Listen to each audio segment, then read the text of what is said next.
नमस्कार मेरे प्यारे साथियों, मैं अनुराग सिंह एक बार फिर हाजिर हूँ अपने यूट्यूब चैनल बिमनंदा क्लासेस। दोस्तों, मैं आज आपके लिए बहुत ही इंपॉर्टेंट टॉपिक लेके आया हूँ, रिस्पायरेशन।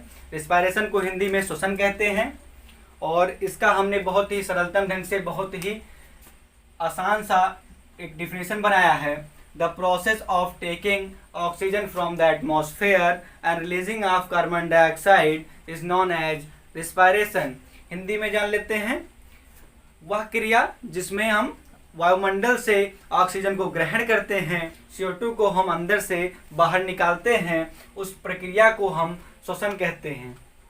श्वसन यानी कि रिस्पायरेशन। रिस्पायरेशन से एक क्वेश्चन उठ के आता है कंपटीशनों में कि रिस्पायरेशन कौन से प्रोसेस के अंतर्गत आता है, तो ये कैटाबॉलिक प्रोसेस के अंतर्गत आता है। इसके बाद हम देखेंगे कि रिस्पायरेशन के कौन कौन से पार्ट हैं। मुख्यतः रिस्पायरेशन दो पार्ट में डिवाइड किया गया है। पहला है एरोबिक रिस्पायरेशन, दूसरा है एनएरोबिक रिस्पायरेशन। इसका हम डिफिनेशन बहुत ही सरलतम ढंग से आपको बताएंगे। देखिए, the process of respiration, the process of respiration in which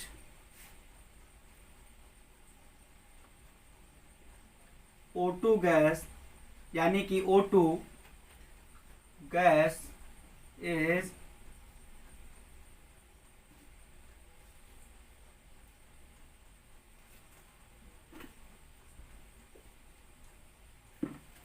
the process of respiration in which O2 gas is present is known as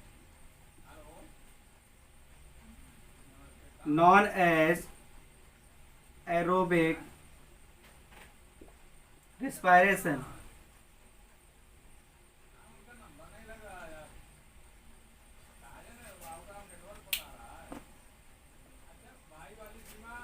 Is known as aerobic respiration. The process of respiration, श्वसन की वह क्रिया जो oxygen के present में, जिसमें oxygen present होता है या ऑक्सीजन की उपस्थिति में संपन्न होती है, उसे एरोबिक रिस्पायरेशन कहते हैं। और एनएरोबिक रिस्पायरेशन देख लेते हैं। The process of respiration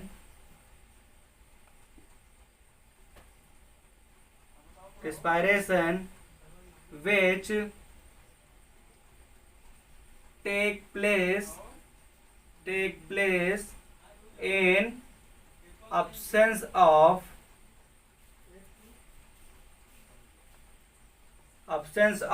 O2 is known as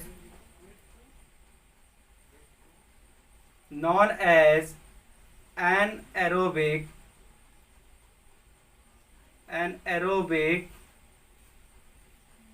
respiration।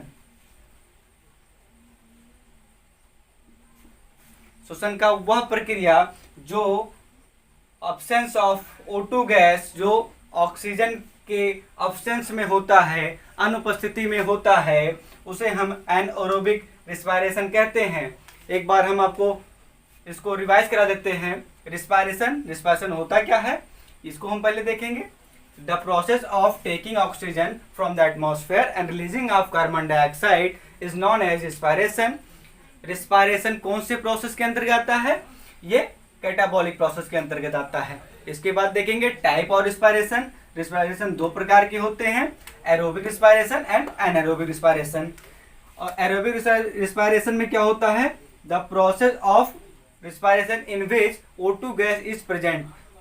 Respiration यानी कि श्वसन की वह क्रिया जिसमें ऑक्सीजन गैस उपस्थित होता है, उसे एरोबिक रिस्पायरेशन कहते हैं। और श्वसन की वह प्रक्रिया जिसमें ऑक्सीजन गैस अनुपस्थित होता है, उसे हम एनएरोबिक रिस्पायरेशन कहते हैं।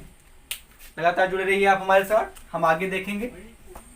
दोस्तों, हम ये देखेंगे कि श्वसन के क्रिया में कौन कौन सा अंग सहायक होता है। सर्वप्रथम हम देखेंगे श्वसन की क्रिया में नाक सहायक होता है। चेहरे पर स्थित चेहरे पर स्थित नाक दो नॉस्ट्रिल यानी कि दो छिद्र द्वारा बाहर खुली होती है। और इसके बाद हम देखेंगे जिससे कि हम नाक से सर्वप्रथम हम नाक से वायु को अंदर लेंगे। इसके बाद देखेंगे स्वरयंत्र, एक छोटे से बॉक्स की तरह होता है या एक छोटे से बॉक्स की तरह होता है जिसके अंदर की छेद में दो सफेद मजबूत स्वर रज्जु होते हैं जिनमें कंपन होने से वो ध्वनि की उत्पत्ति होती है या ध्वनि उत्पन्न होता है। इसके तत्पश्चात हम तीसरे पड़ाव पे आ जाते हैं जो श्वास नलिका होता है। श्वास नलिका या कंठ से फेफड़ों तक फैली नलिका होती है जिसकी लंबाई 10 से 11 सेंटीमीटर होती है और व्यास 1.5 से 2.5 सेंटीमीटर होता है। यह डायरेक्ट जो कंठ होता है यानी कि ये यहाँ से फेफड़ों तक एक लंबी सी नलिका होती है जिसकी लंबाई 10 से 11 सेंटीमीटर होती है और व्यास 1.5 से 2.5 सेंटीमीटर होता है। इसके बाद हम आ जाते हैं फेफड़े। फेफड़े को देखते हैं। फेफड़े मुख्य श्वसन अंग होते हैं। फेफड़े जो होते हैं वो श्वसन यानी कि क्रिया में मुख्य अंग होते हैं। प्रत्येक फेफड़ों के चारों ओर छेद होते हैं और जो दोहरी झिल्ली से घिरे होते हैं। दोहरी झिल्ली जो होती है वो फेफड़े को प्रोटेक्शन देती है और घिरी होती है। इसके साथ हम आगे देखते हैं इससे जुड़ी बहुत ही महत्वपूर्ण चीज, बहुत ही महत्वपूर्ण जानकारी। लगातार जुड़े रहिए हमारे साथ।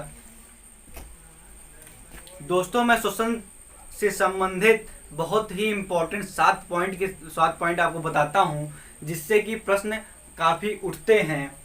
इम्पोर्टेंट इंफॉर्मेशन देता हूँ श्वसन के बारे में। श्वसन के समय अधिक मात्रा में नाइट्रोजन गैस यानी कि 78% ग्रहण की जाती है और सबसे ज़्यादा नाइट्रोजन गैस यानी कि 78% छोड़ी भी जाती है। इसके बाद हम देख लेते हैं और दूसरे पॉइंट को देखते हैं। O2 यानी कि ऑक्सीजन हम 21% ग्रहण करते हैं और कितना छोड़ते हैं 16%। 16% हम ऑक्सीजन को छोड़ते हैं। इससे ये साबित होता है कि हमारे शरीर को ज़्यादा मात्रा में ऑक्सीजन चाहिए। और इसके बाद हम देखते हैं तीसरे पॉइंट पे आते हैं। कार्बन डाइऑक्साइड को 0.03% हम ग्रहण करते हैं और 4% छोड़ते हैं। और दूसरे महत्वपूर्ण टॉपिक पे आते हैं, दूसरे महत्वपूर्ण पॉइंट पे आते हैं। गहरी सांस लेने पर अधिकतम 3.5 लीटर गैस ग्रहण की जाती है। गहरी सांस लेने पर 3.5 लीटर गैस ग्रहण की जाती है। इस क्षमता को क्या कहते हैं? विटल कैपेसिटी कहते हैं। विटल कैपेसिटी कहते हैं। और सामान्य सांस लेने में आधा लीटर गैस ग्रहण की जाती है जिसे टिडल कैपेसिटी कहते हैं। दोस्तों, हम इसको पहले उतार रखे हैं इसलिए कि आपका समय ज़्यादा न लिया जाए और कम समय में बहुत ही ठोस, बहुत महत्वपूर्ण टॉपिक और बहुत ही इम्पोर्टेंट डाटा आपको बताया जाए। इसके बाद हम दूसरे पे आते हैं। फेफड़े की गैस धारण की अधिकतम क्षमता 5 लीटर होती है। इससे एक क्वेश्चन भी पुटअप होता है। काफ़ी बार हमने देखा है प्रीवियस ईयर के एग्जाम्स में, कंपटीशन में, कि जो फेफड़े होते हैं उनकी अधिकतम गैस की क्षमता कितनी होती है। तो अधिकतम गैस की क्षमता, धारण करने की क्षमता 5 लीटर होती है। इसके बाद हम देखते हैं O2 का ग्रहण एवं CO2 का उत्सर्जन हीमोग्लोबिन की मात्रा पर निर्भर करता है। शरीर में हम कितनी मात्रा में हम ऑक्सीजन को लेंगे और कितनी मात्रा में हम ऑक्सीजन को छोड़ेंगे, ये किस पर निर्भर करता है? हीमोग्लोबिन पर निर्भर करता है। ये रहे बहुत ही इम्पोर्टेंट इंफॉर्मेशन। आप इसका स्क्रीनशॉट भी ले सकते हैं। इसी के साथ हम वीडियो को विराम देते हैं। बहुत बहुत धन्यवाद। आपका दिन मंगलमय हो।